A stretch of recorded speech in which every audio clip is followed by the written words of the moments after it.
Hi everyone, welcome back to Splash Page. I'm Sean, and as always, I'm joined by Andrew. And today we're going to be discussing Season 3, Episode 5 of The Boys. Andrew, what'd you think? Well, we learned one important fact, and that teleportation takes butt clenching to work. Yep. And you were correct in our video last week. We were debating whether it was super speed or teleportation, and it's definitely teleportation, so great call on that. But this episode opens with a very brutal montage of Soulja Boy essentially being tortured in the most ridiculous ways possible. Well, that's the only way you're going to figure out his limits is if you burn his throat, I guess. Yeah, I think my favorite was the machine gun in his mouth. That was it. Yeah.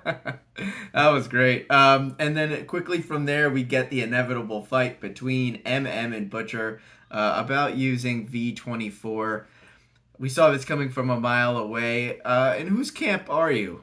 If you're, debating between should we use superpowers to fight against Supes, or is there a moral high ground to not use them? It's a tough question, and they both have good points.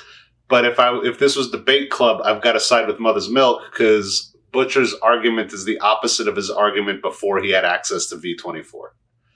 He basically said there are no lines that we should cross, and we have to do everything we can. But if he didn't have access to V24, I think he would have also said we shouldn't have superpowers. The whole point is to not have superpowers. Yeah, but he does do whatever he needs to do. That is true, too. As far as, sleeping with the CIA. And he's been successful in the past, so, he will go to any length.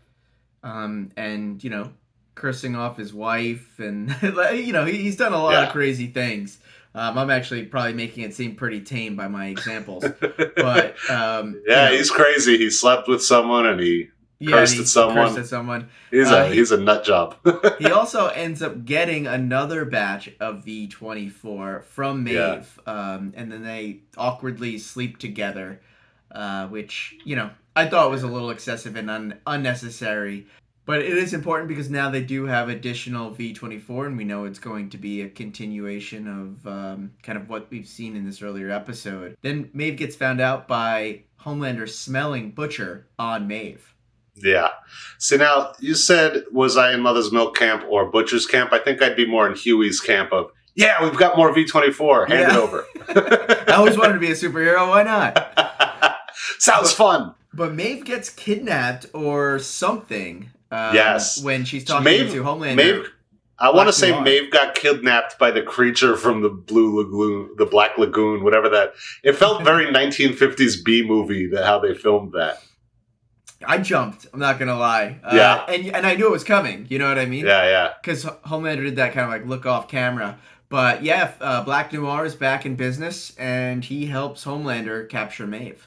At least a Black Noir is back in business. We still haven't confirmed if it's the same guy or not yet. That's fair. And then we have some changes in Vought as far as the organization goes. We have Ashley, who's now been promoted to the new CEO. Yeah. As well as the Deep gets a new role in security, I believe. Crime analytics. And it's important that you have someone that's actually been on the ground fighting crime as head of crime analytics and not, the person that just handed you her job. Right. So, Ashley appears to be an absolute puppet for Homelander, to be honest. As does everyone.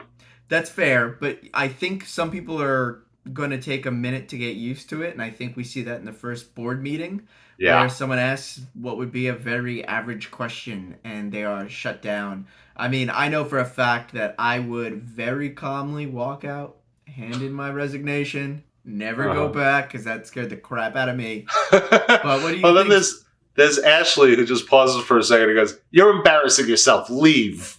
Oh my God, girl. I want to jump forward ahead for a minute while we're talking about Ashley as CEO, when Starlight comes to talk to her and asks her where Maeve is.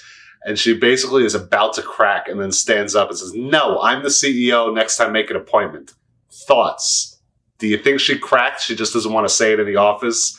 And Starlight's going to get some Maeve information, maybe in writing later on?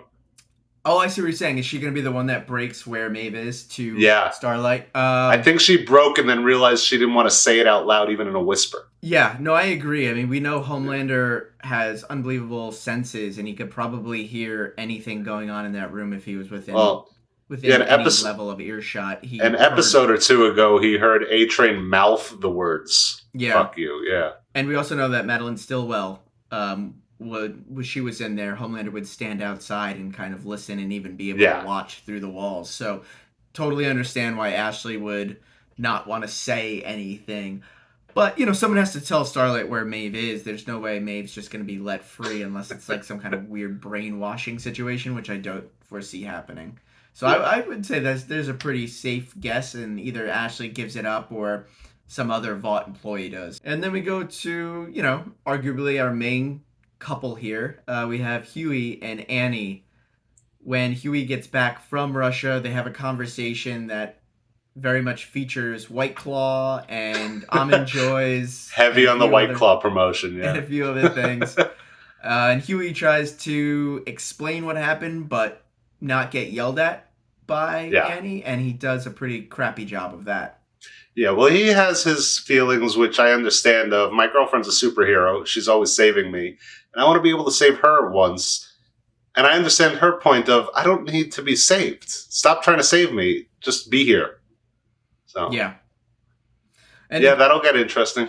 yeah, and during the review for the trailer of this episode, I saw the scene of Huey and Annie kissing, and I kind of hoped that that meant we weren't going to go back and have another breakdown in this relationship, just because that was really what season 2 was about, and Yeah. even moments of season 1. But it's pretty much inevitable, and the writers are working toward causing conflict and having drama and different storylines happen. So I get why they did it. It's just like I just want them to be good and moving forward, and I want to see a battle. They won't be good until the end of the series, maybe. Yeah. And in the comic, they have a very late realization of who they are. They're actually dating for a significant amount of time before Starlight. I'm sorry, before Gotcha. Huey realizes who Annie is, and Annie being Starlight, and then even longer for Huey to come clean and say that he's in the boys. So I, fully anticipated other issues happening in this relationship because Huey actually sees video of what the Deep in the show did to Annie when she first joined Oh the wow. Seven. But in the comic, it's actually not the Deep. It's Homelander, Black Noir, and A Train. So all Oof. three of them do the exact same thing to her. So And there's Huey something in sees the the comic. video. There's something in the comic that's actually more intense than this show. I did Oh, not think that was possible. no, the comic is way more intense than the show, but the Wow. show does a great job of being as intense with, a very strict code and responsibility, even though it is, on Right. Amazon Prime as opposed to like a network show. So then we also touch base with Kamiko and Frenchie. Yeah. Kamiko, as we know at the end of the last episode, appeared to be dying. And one of her superpowers is to be able to regenerate cells and to be able to heal quickly. And that wasn't happening. So we are now in the hospital where Frenchie's kind of taking care of her. And she comes back or out of a coma or just out of sleeping and is actually excited to see that she's in a hospital and in pain. Yeah, she was excited to not be able to lift heavy things and that she's not healing. She's always hated her powers. That's what she told Homelander's son. So, is this a happy ending for her? I would be very surprised if she doesn't end up with her powers again. Um, So, here was my thought because I was talking about this a little earlier with someone. If she gets her powers back, I'm not happy because that means nothing in this show has any repercussions. She's lost her powers. She's got to have lost her powers. I don't know. I feel like if she just gets them back, that's almost like a cheat. no, no, no. I would agree with the death.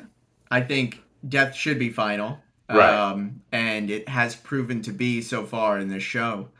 But Now, if she lost her powers and because of that she was killed, I could see that as being repercussions. But if she just loses them for a month and gets them back, I guess there could be character growth of her going, now I'm trapped with these again.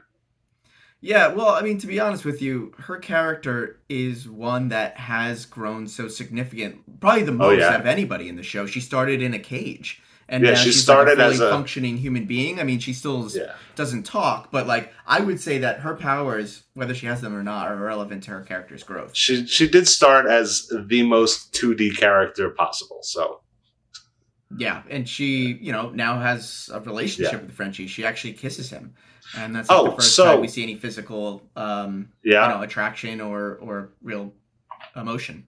While we're discussing Kamiko and her not talking, there's that moment where she squeaks out the words, "I've got rhythm," and then they have that crazy dance scene a la Scrubs. Yep. Felt very Scrubs to me. Well, also because they had a dance scene in a hospital.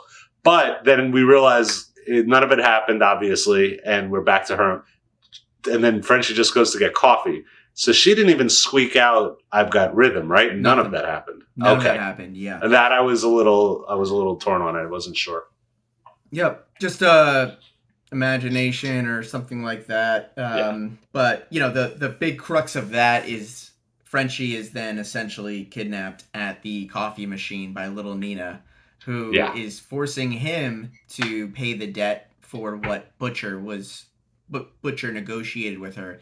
And she wants Frenchie to kill Russian mobster, I believe, and some guy and his daughter. So that will be dark. Regardless of how that ends up, I don't anticipate that going well. One other great little comic Easter egg here is that when little Nina comes in, she sees chocolate-covered limes. This is a call out from the comic where Kamiko absolutely loves these things, and she breaks Huey's arm similarly to how she broke his arm earlier in this season, but it's because she is in some kind of coma, and he goes in and it's like, "Oh, chocolate-covered lime," and goes to eat it, and she wakes up, she looks at him, and just breaks his arm. So, chocolate-covered limes, good little comic shout-out there. And then let's go into A-Train, who has a really kind of sad, demoralizing little couple scenes or story arc in this episode. He, openly complained about Blue Hawk to the Seven and to Homelander. It was kind of shut down last episode. Yeah. And then because he turned in Supersonic, who is no longer with us, and Annie, Homelander attempts to give him something, which I don't know if this is done in anger or what, but he sets up a meet and greet with Blue Hawk in Vought Towers. And by surprise. It was definitely a surprise meet and greet. A-Train is taken by surprise, and really even Blue Hawk is not given the information on what they're going to be talking about because he's kind of like, what is this? And they discuss and very weakly come to the conclusion that Blue Hawk should make an apology in the community center in Trenton. Yeah, which later on he does, kinda. Yeah, very half-assed apology. I wouldn't even call it half-hearted. It's like an eighth of a heart in there. There was nothing. And then definitely a little bit of rage and anger and punched. Was that A-Train's brother in the chest? Yeah, to be honest, I don't remember who he punched, but in the aftermath, A-Train's brother is seriously injured, and I believe they say is likely paralyzed. Yeah, he'll never walk again, I think is the words they used.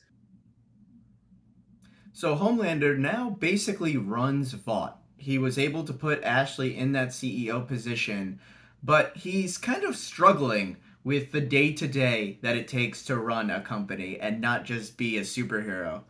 Yeah, he's pretending, he's trying, and after that first board meeting where he almost killed a woman for asking him a question about a phone call, he's now pretending to know about earning statements and shareholder equity and sends Starlight off to do whatever it is you're going to do with all that crime-fighting stuff. I got to run a company here.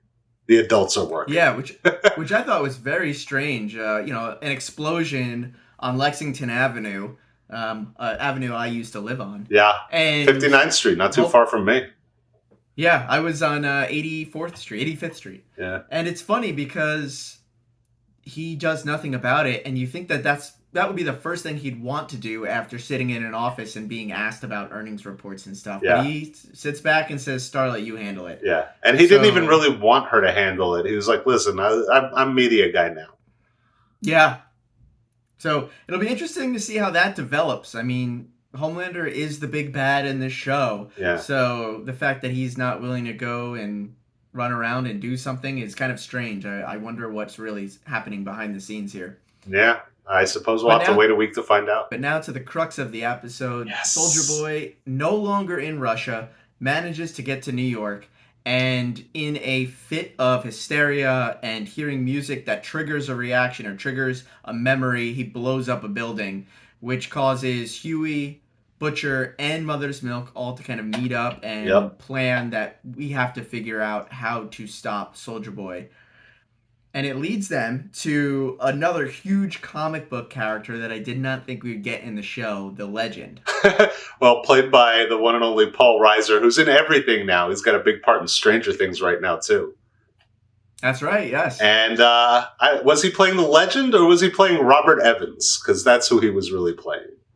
You know? The character's name is the Legend Yeah. in the comic, and they call him the Legend. He was employee of Vought, and he handled writing all of the stories for the Seven and other soups Okay. in the comics that were being sold, and for the TV shows, and for the narratives in the media. So he was a key component to getting them to be to that superstar level. And then he left Vought, and in the comic, he kind of runs a comic book shop and kind of hides in the basement. Gotcha. And here it looks like he's, kind of a movie mogul or producer or something like that. And Soulja Boy apparently went to him so that he would give him Crimson Countess's address as well as get his suit back. Yeah. He was playing that 70s Hollywood producer, Robert Evans type of just name dropping constantly. You can't have a sentence without 3 name drops in it. Yeah. He was fantastic. We then go to the Crimson Countess's house, which I think is more like a trailer in the middle of the woods. And she is having a little webcam show that I think the payment was $19.95 or $19.50 a minute. And she's talking to someone with the screen name of Circumsalot779, which I believe is played by the one and only Seth Rogen in an amazing cameo. Yeah, if anyone's going to have that username, it's going to be Seth Rogen. Yeah, which was a super funny scene. Yeah. The boys break in and stop that and tie her up, keeping her hands apart because, as we learned from a prior episode, she can only use her powers when her hands touch. Yeah. They tell her that Soulja Boy's on his way, and she is shook. It was an interesting scene with a couple of turns in there, too, because Butcher basically knocked out Mother's Milk, kind of gave him some rehypnol, and we have the Annie and Huey fight where they're arguing with each other about why is he doing this, why is he becoming superpowered, trying to not kill him and save her because he wants to feel powerful. I don't know why Mother's Milk keeps coming back. I don't know what this golden tongue is that Butcher has on him. That every time he's like, you did it to me again, and he always talks him back into it, and then he roofies him. Yeah, in this one, I think it's revenge because of Soulja Boy. Of course, but yeah. And then Soulja Boy comes. Butcher lets him walk right in. Soulja Boy blows up the house, and we see a crispy fried Crimson Countess. Yeah. And then there is some level of an agreement that Soulja Boy and Butcher will kind of team up and work together on a next project, which we assume is stopping Vought and fighting Homelander. We then have this very sad ending with a scene between Annie and Huey. Huey all revved up on V24. Yeah. And could either follow Butcher or go home with Annie. And he chooses to follow Butcher. Yeah. Again, they can't be happy until this series is over. These writers are just going to keep screwing them over time and time again. My question for you, Andrew, coming out of this episode, obviously a big setup episode as we are quickly coming to the end of the season. With that being said, do you think we're going to have a battle royale between Soulja Boy, Butcher, and Homelander? And if so, who do we lose before the end of the season? And it does not need to be one of those 3. Well, I'll answer part A of your question first. if we don't have a battle royale between the boys / Soulja Boy and Homelander, what was the point of all this? Mm-hmm. It's got to happen in one way or another. We're going to have a big showdown. Where do the cards lay after that? I don't know. I'm assuming they're not going to kill Homelander because there's been a 4th season greenlit, right? Correct. That's the only reason I'm assuming they're not going to kill Homelander. Yeah, I would agree. So I think that's really the big bad. Now, do they take away his powers and kidnap him, or try to kill him, but he gets stolen away before they get a chance, perhaps? Yeah, I would agree. I think for me, Soulja Boy probably doesn't make it to next season. He feels very add-on to the cast and kind of similar to Stormfront 1 season Hook. So I think we lose him. And then I think we will see someone else from the 7 die. You know, I can make a guess here, but, you know, why don't we hold our guesses until midweek and put that into the teaser trailer video we're going to do on Tuesday. That sounds like a plan. Great. Well, thanks everyone. Hope you enjoyed listening along, and let us know what questions you have or thoughts that you have that you wish we covered in this video or can cover in future videos. We also have a giveaway. Once we reach 2,500 subscribers, we'll be giving away toys from Vox Machina, so please like and subscribe. And yeah, appreciate the time. I'm Sean. That's Andrew. Take it easy, YouTube. Later.